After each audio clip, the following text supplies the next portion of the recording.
meaty now. This is buy now, sell now. Let's straight go to the management of CreditAccess Gramin that's been waiting by. So let's bring them on board. CreditAccess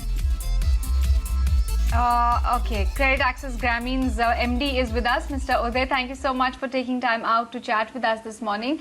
Let's start with the key highlights for the quarter gone by. If you could walk us through how it transpired, was it able to live up to what you had projected internally, your company targets, etc.?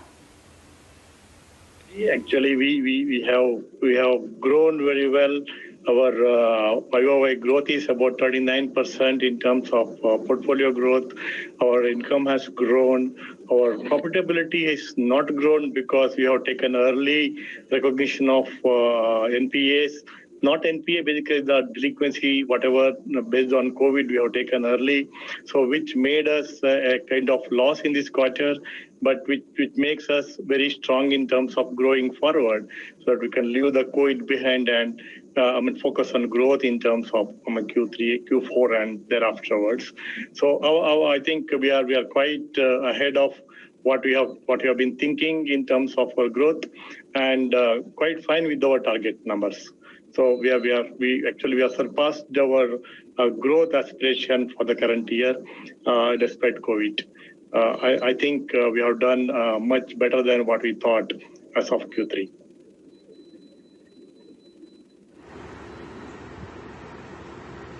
Right, Mr. Kumar, this is Varun also joining into the conversation, and it's heartening to hear that you guys are back on the growth trajectory, but your PPOP has declined 15% YOY. There's been quite a jump in write-offs, nearly a five-fold jump from 54 to 275 crore. So obviously this is part of your conservative approach to provide for your pro forma NPAs. Could you just walk us through what's happening on that front and to the extent which we are provided currently? Basically, the PPOPs are reduced because of the provisions as well as derecognition of income for the DPD above 60, which is conservatively provided always. So plus we also took the write-off, accelerated write-off, which was delinquency, which are prior to COVID, which was a kind of coastal Karnataka, we had some delinquency. Similarly, Maharashtra flood, we had some delinquency. All those we took a write-off on an aggressive basis.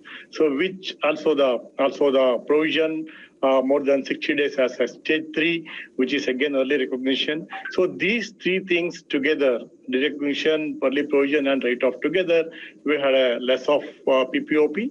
But for that, actually, if we don't consider that, our NIM or ROE, everything is intact actually.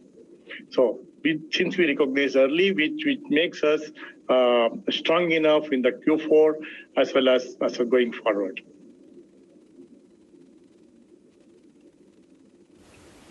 Okay. Can you talk to us about how your asset quality has played out in the states that you're present in? Yeah, our total asset quality today is about 5% more than 60 DPD, which is as expected. Whereas, except for Maharashtra, which was little higher delinquency because of prolonged lockdown, which was really opened up only after September, so which we expected to be taking little more time. But for that, our 60 DPD or 90 DPD is just 3.7%. With Maharashtra, it is 6% DPD. So which means that Maharashtra will take 2 more months, and with that, probably our overall 90 DPD should not be more than 4%. And we are quite. It is within our estimation what we have been thinking from the day of moratorium closure. Okay. Good to know that, Mr. Kumar. Unfortunately, that's all the time we have to speak to you on the show today. Thank you so much for waiting by and for interacting with us about your performance and the way forward. Meanwhile, CreditAccess Gramin stock continues to sulk, down about 1.2% despite an overall buoyant market. We're slipping into a break here. More updates on the other side. Stay tuned.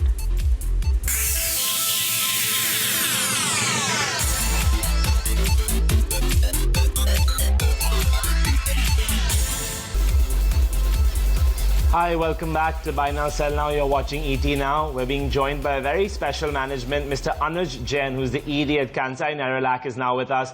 Good morning, sir, and thank you for taking out the time to talk to us on BNSN.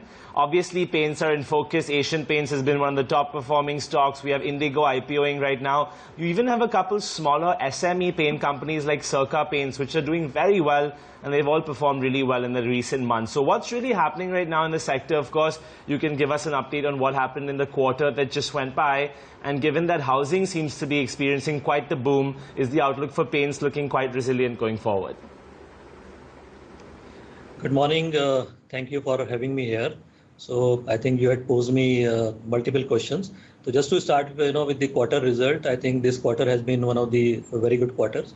In terms of top line, we had a growth of 18%, and EBITDA level, the growth was 51%, and which in terms of basis point, it has gone up by 430 basis point. Even if you look at the net profit, it is up by 64.6%. Paint industry, if you see right from the first quarter, I think quarter on quarter, it has been gradually improving, and we have been seeing the improvement. Typically, what is happening is that generally the paint is associated with the surface protection, and I think there's an increased consumer sensitivity in terms of cleanliness, hygiene, and paint is into that particular area, and that's why you see that the growth quarter on quarter basis has been better. Related to you are saying that some of the new things which are happening in the paint industry, I think the more it happens, more it is better, because still the per capita consumption of paint is low. It is about 4 kg per person in India, and there's a lot of scope to increase the penetration. So more noise, more people talk about it. It will help in continuation of the growth in the industry.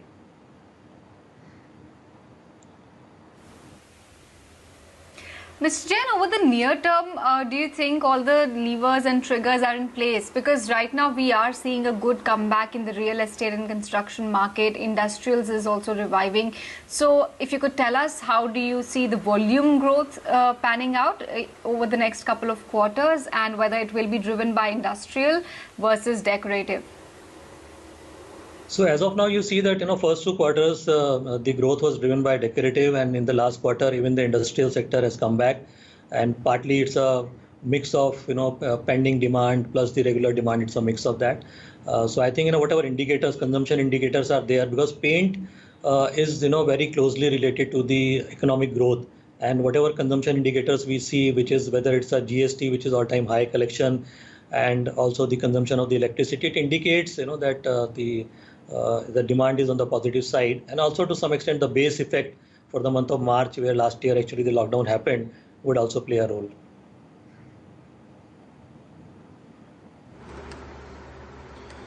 Right, Mr. Kumar. And coming to the subject of margins, lately there's been quite an uptake, more than a couple hundred basis points. How much of that is to do with lower crude prices, and in the eventuality that, crude prices might return to some former image of what they were, even let's say $65, $70 in the medium term, what happens to your margins then?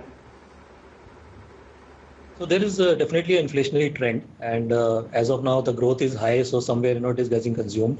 But there's no doubt that there's an inflationary trend, and I think we are just waiting to see, and we have already started approaching our customers for the price increase. In certain segments, we have already implemented the price increase. So I think it is quite evident that the way the raw material prices are going up, sooner or later the price increase would happen.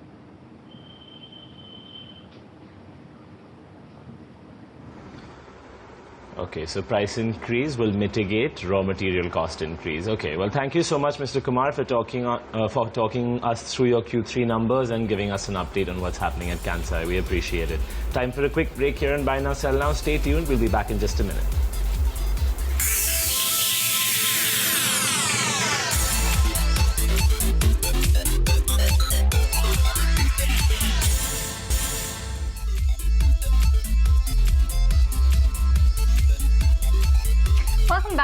watching Buy Now, Sell Now. Time to pull up the Buy Now, Sell Now stock cloud then to help you understand the stocks to watch out for in today's trading session. Starting with the Tata Motors, the markets are in top shape and Tata Motors is the top winner in top gear, up more than 10% as we speak. Of course, the scrappage policy update that came by in the Union budget yesterday has been a huge trigger. Over and above that, they've also posted a stellar set of numbers for January volumes.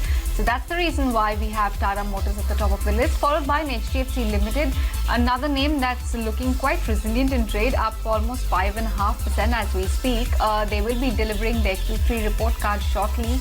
M&M, another beneficiary from Motown, another big gainer from Motown that's surging ahead in trade. The numbers for January were quite encouraging actually for both farm as well as automotive segment. You also have a power grid that's buzzing away in trade. They've been declared a successful bidder under tariff-based competitive bidding to establish transmission system in Rajasthan. Then you also have in Ashok Leyland, once again, another big automobile company that's surging away in trade on the back of scrappage news and strong performance for the month gone by.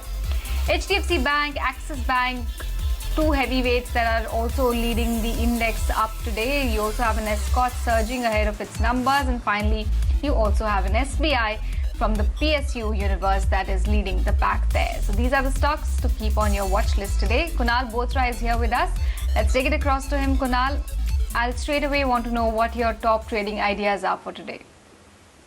So good morning, Karnya. I think it's been a fabulous market since last 2 days. We've seen a very strong recovery, and on that backdrop, I would expect that there should be one more round of buying which could happen into many of the individual stocks. Now, the idea over here is Karnya, to try and highlight themes. So I think cement stocks are going through a very strong uptick.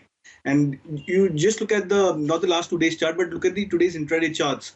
And at a time when the Bank Nifty corrected for almost 500, 600 points from the day's high, the cement stocks are still going very strong. In fact, they've made fresh highs for themselves on the intraday chart. So I've picked up two names from the pack.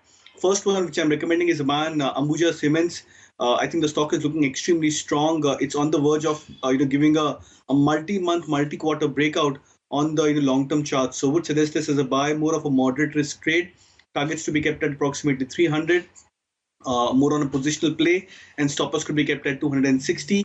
The second would be a buy on ACC. Again, as I highlighted earlier, that many of the cement stocks are looking extremely strong. ACC has also managed to bounce back quite sharply, and again, this stock as well is on the verge of breaking a fresh swing high for itself. So interesting themes playing out for the markets, and I believe ACC could also rally up from current levels to almost 1850 to 1900 kind of a zone. Would suggest a buy with the stop loss to be kept at 1700.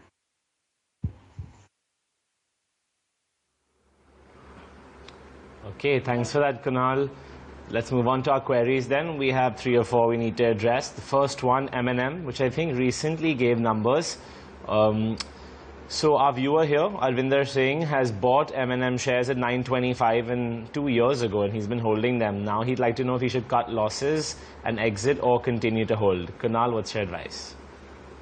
My recommendation should be to hold the stocks.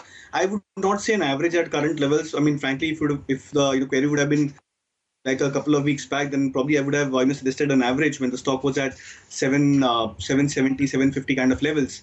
But at these kind of overbought levels on the short-term charts, it becomes a bit tricky. And since your cost price is also at 900 odd levels, and the stock is just nudging around, at very close towards those kind of points, so I would suggest that you should hold on. Try and be more strategic about it, because when you look at the longer term charts for stocks like M&M and the last 9 months of recovery, it's been a fabulous recovery for a stock like M&M, and it also tells you that the stock is ready to go and starting a cycle which could last for many years on the upside for itself yet again. Now, when you have such kind of a scenario, use some significant corrections which come across. So if, for example, the stock goes through a 10-15% correction, I think if I'm not wrong, just a couple of weeks back when in last week correction, the stock had corrected 10 to 15% from its swing highs. So use those kind of opportunities where the stock corrects 15% approximately from its nearest swing high as a good opportunity to try and average further. That will help bring your cost price lower. And then if you have a time horizon which is at least 2 years, 3 years plus, then I believe you could stand a strong chance of not just coming back into cost, but even probably coming back into very decent profits on a stock like M&M.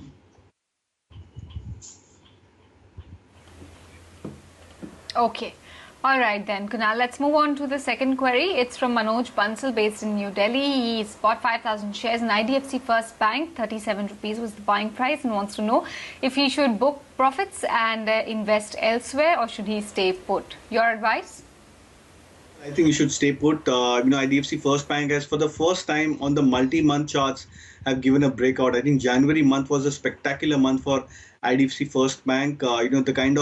There are two ways to look at. One, on the cash segment, where we see strong breakouts, but then we see a cumulative build-up on the open interest as well on the F&O side. And the entire month of January, when the breakout was actually happening for IDFC First Bank, you saw a consistent build-up of open interest for IDFC First Bank. Now that's a very strong signal that traders are also getting into the the league for entering the stock, especially when the stock is started to trend first. Now, if you look at the charts for IDFC First Bank and the way the stock has gone through a downtrend, it seems to be that this is the first month where we've seen the stock breaking out. We've seen a phenomenal uptick in the month of January. It's bound to be that you might see maybe a couple of weeks or a couple of months of sideways price action. But then if your buy price is at 35, 37 odd rupees, then I believe you have a good enough buffer to hold on IDFC First Bank. I would suggest that with at least a 1.5 to 2 years kind of a time frame, I would expect a target range closer to 65 to 70 odd on IDFC First Bank. That would be more of a conservative target. Aggressive price targets would probably raise up higher as and how the stock keeps on performing and starts trending up again.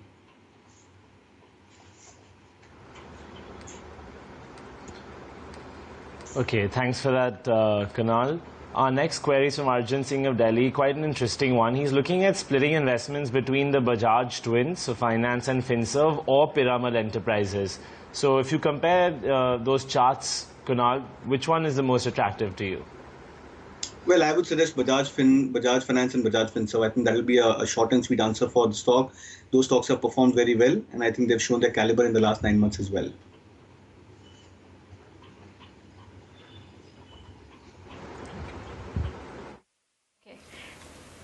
Next query for the day then, let's address that. Supriya Mehta writes to us from Jaipur. She has invested in Tata Communications before results.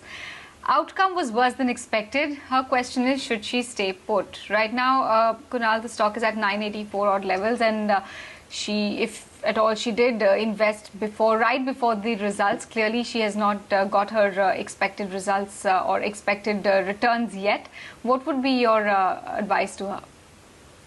Advice would be to stay invested, and if she's looking to average, then I would suggest closer to 200 moving average is a good level for the viewer to average. That would be somewhere closer to 825, 830 levels. So it may take probably another couple of weeks for the stock to reach those kind of support levels, but that would be a good level for the viewer to average further, because that will be a very strong demand zone for a stock like Tata Communication.